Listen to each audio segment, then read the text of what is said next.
Exam 21 के platform पर आपका वेलकम है। मैं कमलेश सर। हम लोग इस सेशन को आगे बढ़ाते हैं। इस सेशन में हम लोग देखेंगे जो इंडियन कॉन्स्टिट्यूशन यानी भारतीय संविधान जो हम लोग पढ़ रहे हैं, और भारतीय संविधान में वो भी भाग 4 यानी पार्ट 4 पर जो डिस्कस कर रहे हैं, उस क्रम में हम लोग आगे बढ़ते हैं। और भाग 4 में जो है राज्य की नीति के निदेशक तत्व, ओके, यानी directive principle of state policy जो दिया गया है उस पर हम लोग डिस्कस कर रहे हैं। और यह दिया गया है 36 से 51 में, अनुच्छेद 36 to 51 तक दिया गया है। ओके, तो इसमें हम लोगों ने 47 तक डिस्कस कर लिया है। ओके, यानी 47 अनुच्छेद तक हम लोग डिस्कस कर लिए हैं। तो यहाँ तक हम लोग पढ़ लिए हैं। अब आगे हम लोगों को डिस्कस करना है 48 से हम लोगों को डिस्कस करना है 51 तक। ओके, तो इसको हम लोग कर लेते हैं, कंप्लीट कर लेते हैं। तो यहाँ पर आर्टिकल 48 में क्या दिया गया है?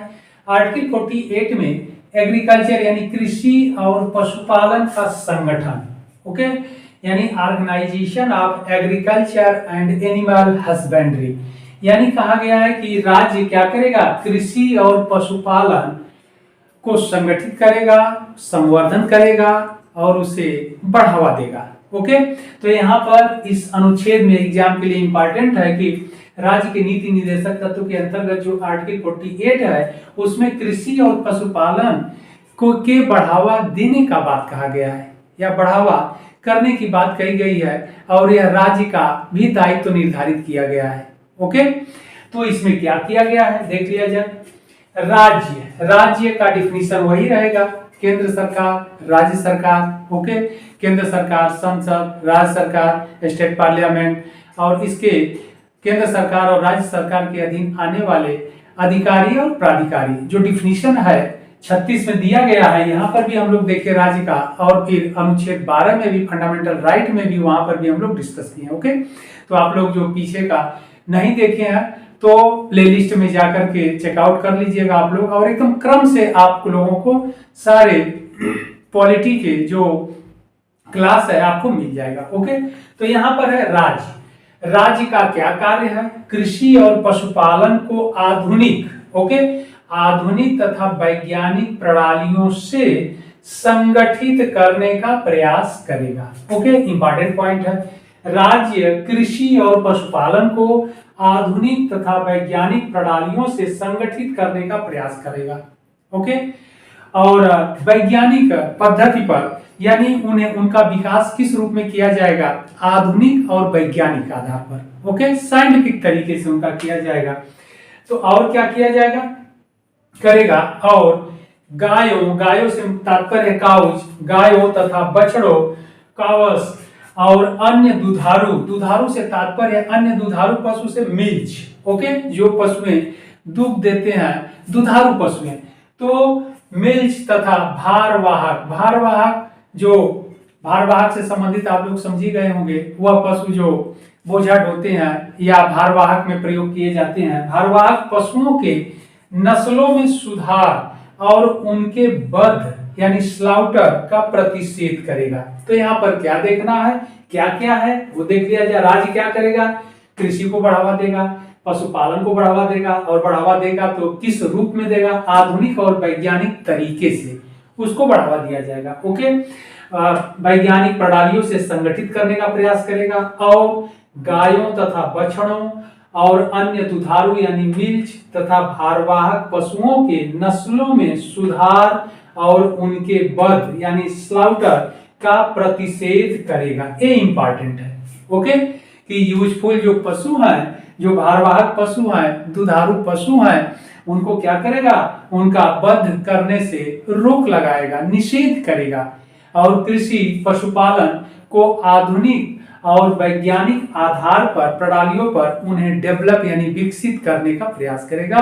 तो यह दिया गया है अनुच्छेद 48 में। ओके, आगे बढ़ते हैं हम लोग आर्टिकल। तो हम लोग आते हैं आर्टिकल 48 कॉपर। ओके, इसमें क्या कहा गया है? कहा गया है कि राज्य पर्यावरण का संरक्षण करेगा, और वन यानी फॉरेस्ट एंड वन्य जीवों यानी वाइल्ड लाइफ की रक्षा करने का प्रयास करेगा। अब यहाँ पर पर्यावरण का भी संरक्षण करने की बात कही गई है। एग्जाम के लिए इंपॉर्टेंट है कि पर्यावरण के संरक्षण की बात कहाँ कही गई है। तो यहाँ पर राज्य के नीति निर्देशक तत्व के आर्टिकल 48 क में कहा गया है, ओके, कि राज्य का यह दायित्व होगा, कर्तव्य होगा कि पर्यावरण का वह संरक्षण करेगा। इसके बाद वन यानी फॉरेस्ट तथा वन्य जीवों की रक्षा करने का प्रयास करेगा। तो यह इंपॉर्टेंट है, लेकिन इंपॉर्टेंट यह भी है कि इसे जोड़ा कब गया है, तो 42वें संविधान संशोधन 1976 के द्वारा, 1976 के द्वारा इसे जोड़ा गया है, ओके। तो भारतीय संविधान में इसे स्थान दिया गया है कब, 1976 में 42वें संविधान संशोधन के द्वारा, ओके। अब आते हैं हम लोग आर्टिकल 49 में आते हैं, अनुच्छेद 49 में। यहाँ क्या कहा गया है कि राज्य राष्ट्रीय महत्व के स्मारकों, मोन्यूमेंट्स, ओके, तो मोन्यूमेंट्स राज्य राष्ट्रीय महत्व के स्मारकों, मोन्यूमेंट्स, स्थानों और वस्तुओं का संरक्षण करेगा। प्लेस यानी स्थान और वस्तुओं का, ऑब्जेक्ट्स का संरक्षण करेगा, ओके। तो यह भी इंपॉर्टेंट है कि अनुच्छेद 49 में कहा गया है कि राज्य राष्ट्रीय महत्व के स्मारकों, स्थानों और वस्तुओं का संरक्षण करेगा, ओके। अब हम लोग देखते हैं आर्टिकल 50, अनुच्छेद 50 को देख लेते हैं। अनुच्छेद 50 क्या कह रहा है, यहां पर कहा गया है कार्यपालिका से न्यायपालिका का पृथक्करण, ओके। तो यह इंपॉर्टेंट है कि राज्य के नीति निर्देशक तत्व के अंतर्गत अनुच्छेद 50 में कार्यपालिका से न्यायपालिका का पृथक्करण करने की बात कही गई है। कब, तो यहाँ पर कहा गया कि राज्य लोक सेवाओं में यानी पब्लिक सर्विसेज, लोक सेवाओं में कार्यपालिका को न्यायपालिका से पृथक करने के लिए कदम उठाएगा। ये इंपॉर्टेंट पॉइंट है कि अनुच्छेद 50 में कहा गया है कि राज्य लोक सेवाओं में कार्यपालिका को न्यायपालिका से पृथक करने के लिए कदम उठाएगा, ओके। आगे बढ़ते हम लोग आर्टिकल 51, अनुच्छेद 51 पर। अनुच्छेद 51 में क्या दिया गया है, अंतरराष्ट्रीय शांति और सुरक्षा की अभिवृद्धि। यह इंपॉर्टेंट है एग्जाम के दृष्टिकोण से कि अंतरराष्ट्रीय शांति और सुरक्षा की अभिवृद्धि की बात कही गई है कि इंटरनेशनल स्तर पर देश क्या करेगा, राज्य क्या करेगा, शांति और सुरक्षा, शांति व्यवस्था बनाए रखने का प्रयास करेगा और सुरक्षा में अभिवृद्धि करेगा, यानी अपने देश की सुरक्षा का भी ध्यान रखेगा, ओके।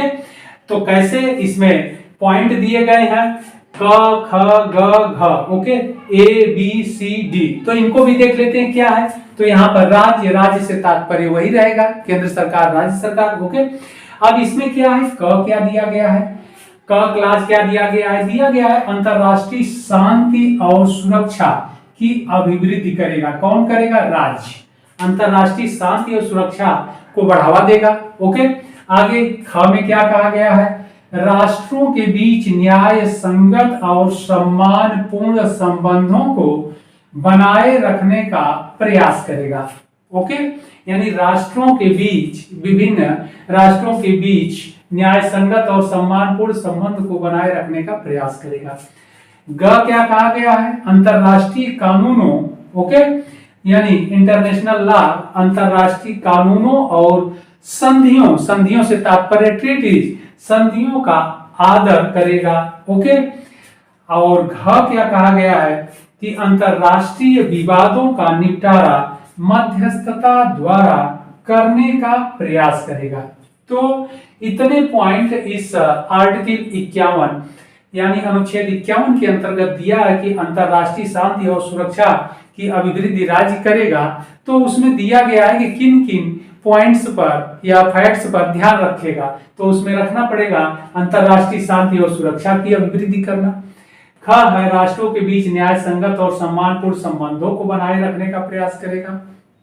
ग है अंतरराष्ट्रीय कानूनों और संधियों का आदर करेगा।